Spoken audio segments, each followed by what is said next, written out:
Okay, students, welcome to my channel.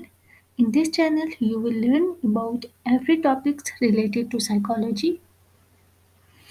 It's our first lecture, and in this lecture is all about the basic domain of human psychology, that is affective behavior. Now, I will daily upload different topics related to psychology that might enhance your knowledge. So let's start our first lecture, and in this lecture is all about the topic of affective behavior. So in this lecture you will learn about what is affective behavior, what are the symptoms, what are the causes, and what are the diagnoses, and what are the medications of affective behavior. Affective behavior refers to the observable expressions of emotion and feeling in the person behavior. It is linked to the emotions to the human functioning, includes mood, feeling, and attitude. Now I am translating it all in Urdu that help to understand more effectively. So students affective behaviour मुतासिर कुन रवैये को कहते हैं जो एक इंसान अपने इमोशंस और फीलिंग के अकॉर्डिंग एक्सप्रेस करता है और हम इंसान एक दूसरे के इमोशंस और फीलिंग्स को ऑब्जर्व करते हैं उन एक्सप्रेशन से जैसे कि if a person is happy he और she show excitement, laughing and smiling. So if a person is sad, he or she show sadness, crying. So जब एक इंसान खुश होता है तो वो स्माइल करता है, हंसता है और जब एक इंसान सैड होता है तो वो रोता है, क्राइंग शो करता है और लो मूड शो करता है। सो उससे हमें पता चलता है कि एक इंसान अंदर से क्या फील कर रहा है और उसके इमोशंस किस तरह के हैं। Let's come to the symptoms of affective behavior. The first one is irritability, increased sensitivity or annoyance. अगर एक इंसान इरिटेट हो रहा है, उसके अंदर इरिटेबिलिटी है, तो वो क्या है उस टाइम इंसान के अंदर सेंसिटिविटी ज़्यादा होगी और वो अनाय हो रहा होगा डिफरेंट चीज़ों से या फिर सिचुएशन से। The second one is hyper activity. जब एक इंसान हाइपर एक्टिव होगा तो उसके अंदर एक्सेसिव एनर्जी शो होगी, रेस्टलेसनेस शो होगी और एजिटेशन शो होगी। फिर नेक्स्ट है ग्रैंडियोसिटी। अगर एक इंसान के अंदर सेल्फ इस्टीम इंक्रीज है, सुप्रियोरिटी इंक्रीज है, तो वो हमें किस बेस में हमें नजर आएगा ग्रैंडियोसिटी में। अगर एक इंसान टॉकेटिव है, एक्सेसिव स्पीकिंग, वर्बोसिटी, वो ज़्यादा बातचीत करेगा और ज़्यादा इंफॉर्मेशन शेयर करेगा। डिप्रेशन, परसिस्टेंट सैडनेस, होपलेसनेस और डिस्पेयर। अगर एक इंसान डिप्रेस है तो वो सैड रहेगा, ना उम्मीद रहेगा। एंजाइटी, एक्सेसिव वरी, फियर और एप्रीहेंशन। अगर एक इंसान को फ्यूचर का डर है तो उसके अंदर एक्सेसिव वरी रहेगी, सैडनेस रहेगी और फियर रहेगा। फिर mood swings, rapid shift between emotions. अगर वो कभी खुश है तो फिर एकदम से उदास हो जाएगा, अगर वो उदास है तो एकदम से खुश हो जाएगा।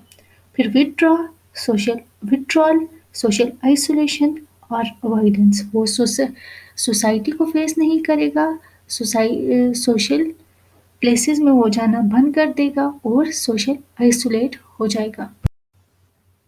Emotional reactivity, over reacting to stimuli. हर सिचुएशन पे वो ज़्यादा रिएक्ट करने लगेगा। Impulsivity, acting without thinking.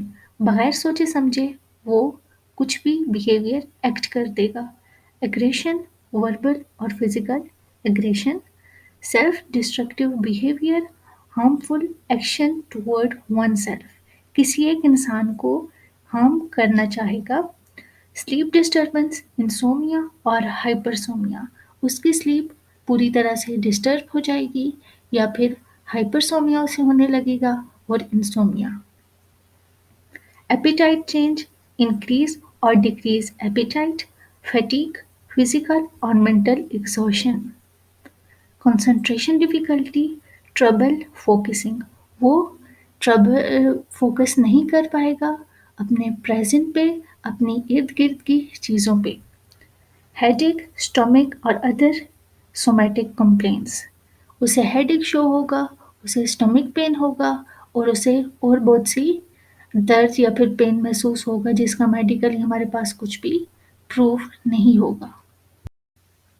Okay, now we have the topic of causes of affective behaviour.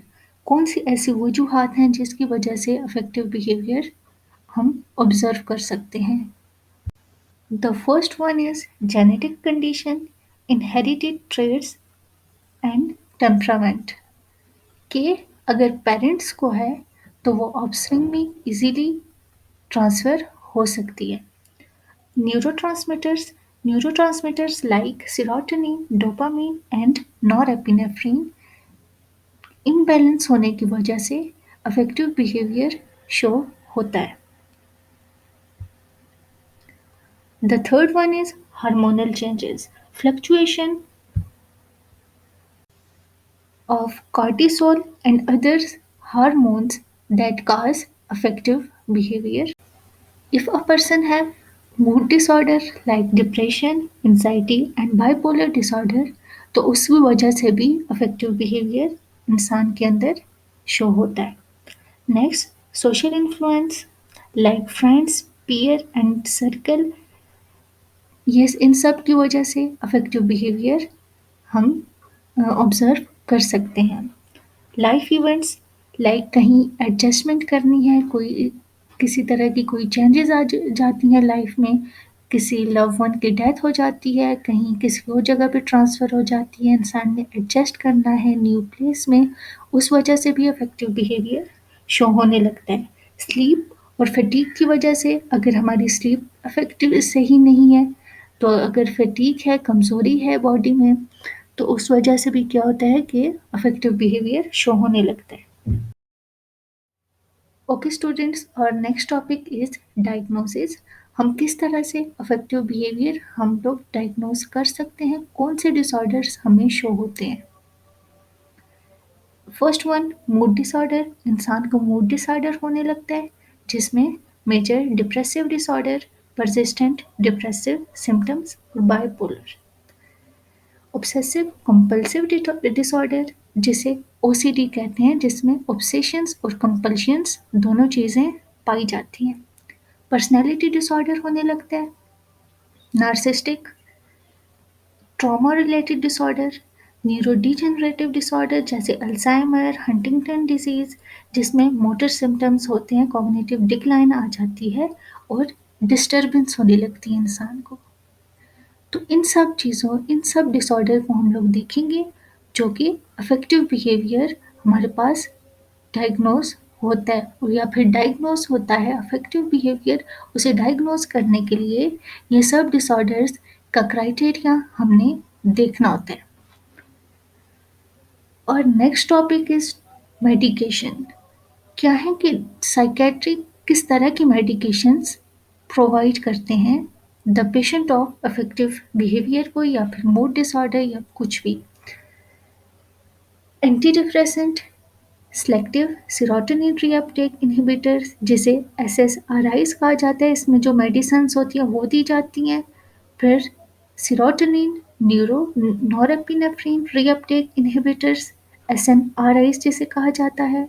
Mood stabiliser, जिसमें लिथियम होता है, वेल्पोरेट होता है। फिर anti psychotic for mood symptoms के लिए एक साइकेट्रिक प्रोवाइड करता है पेशेंट को। सो स्टूडेंट्स, आज का लेक्चर इतना ही था।